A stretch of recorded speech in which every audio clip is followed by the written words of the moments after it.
Hello aspirants, this is actually a special video. We are going to see all the important facts about Rabindranath Tagore. You can use these facts in your mains examination, either in your ethics paper or in your essay paper, or even in your modern India part in the GS paper 1. So talking about Rabindranath Tagore, he is actually a polymath. So polymath means a person who has diverse knowledge on different sectors. So we'll understand why he is called as a polymath in this particular video.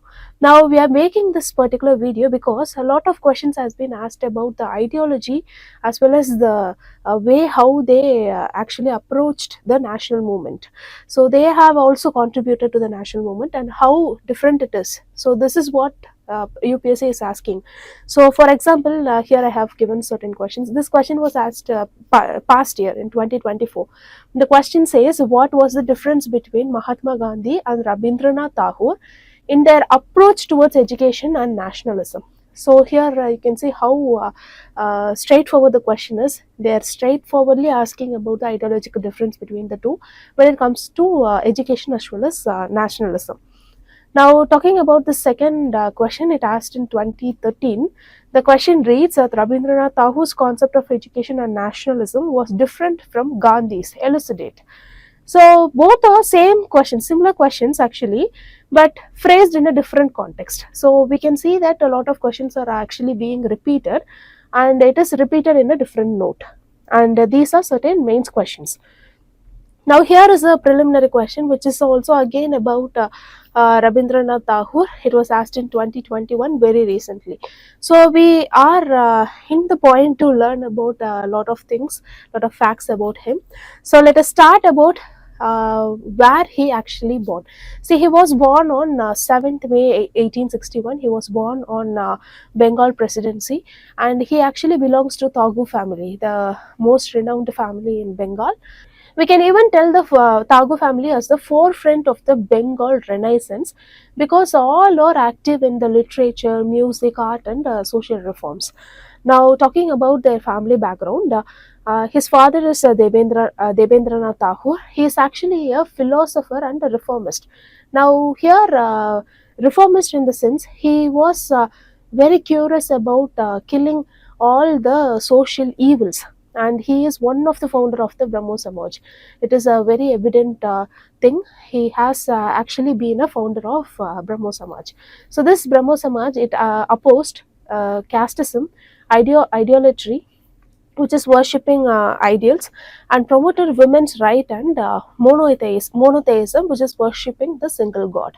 So this is the primary thing what the Brahmo Samaj actually has the objective, and he is the founder of one of the founder of this particular Brahmo Samaj, which tells that his thoughts were more reformistic in nature. Then talking about the mother of Rabindranath Tagore, she is none other than Sarada Devi. She died when Tagore was 14. This actually led to the emotional maturity as well as philosophical thinking of Tagore. So you can use these as an example in your ethics paper, especially when the attitude part and the family part is coming. Now talking about the siblings, he grew up in a household full of poets, musicians, and thinkers. For example, Satyendranath Tagore is the first Indian ICS officer. We know about Satyendranath Tagore, a very important preliminary question even. And Dvijendranath Tagore, he is also a philosopher and poet. And there is Jyotindranath Tagore, he is also a musician, playwright, and an editor. So these people are the siblings of Rabindranath Tagore. Now moving on, we shall see about education of Rabindranath Tagore. See, he actually received education in his house privately, and he has actually renowned in different languages. For example, in Sanskrit, in the Bengal literature, then in English, drawing, and music. At the age of 8, he started to write poetry, and at the age of 16, he published his first substantial poem under pseudonym Bhanu Simha. Pseudonym is nothing but a fictional name given for himself. So instead of publishing his writing as under the name Rabindranath Tagore, he gave this name Bhanu Simha.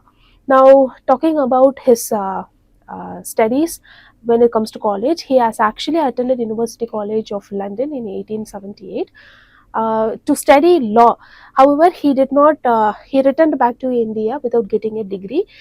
This is because he was very critic about the Western, rigid Western academic system. So this is the reason why he didn't complete his law degree but returned back to India. And he was deeply influenced by Upanishads, nature, folk tradition, and European romantic poets. Now, talking about a very important achievement of him, he is the first Asian Nobel laureate for literature in 1913. So, remember this fact. Now, moving on, now we are going to say about what are his contribution to the national movement, freedom movement to be specific. So the first thing is he is very critic of narrow criticism. So this reflects his ideology. So he actually opposed aggressive nationalism, especially the xenophobic variety, which is actually seen in Europe and Japan.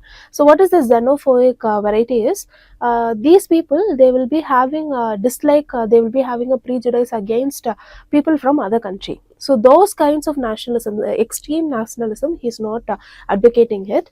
And in his book Nationalism 1917, he actually critiqued Western style national state and warned against blind patriotism. So he advocated for reforms, but he don't want at the cost of anyone's hatred.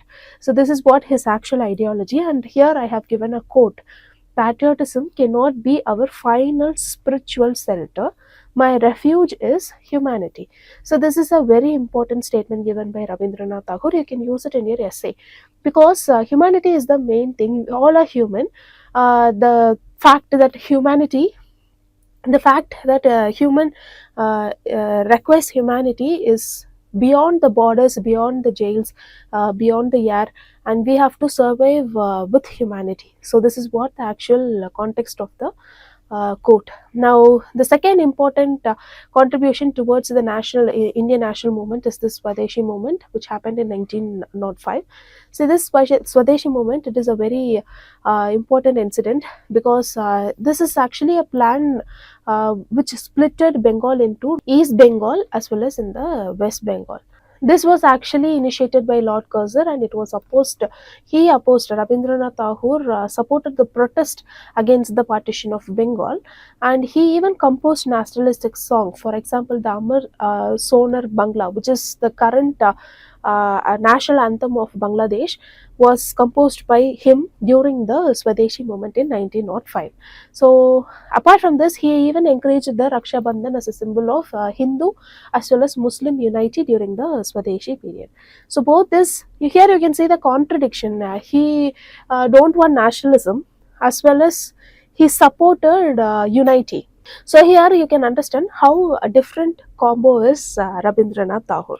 Now moving on, he renounced his knighthood in 1919 after this Jallianwala Bagh massacre, and he saw this as a symbolic act of dissent, and he even published a letter titled "The Punishment of the Nation" by returning the knighthood to the British itself in 1915.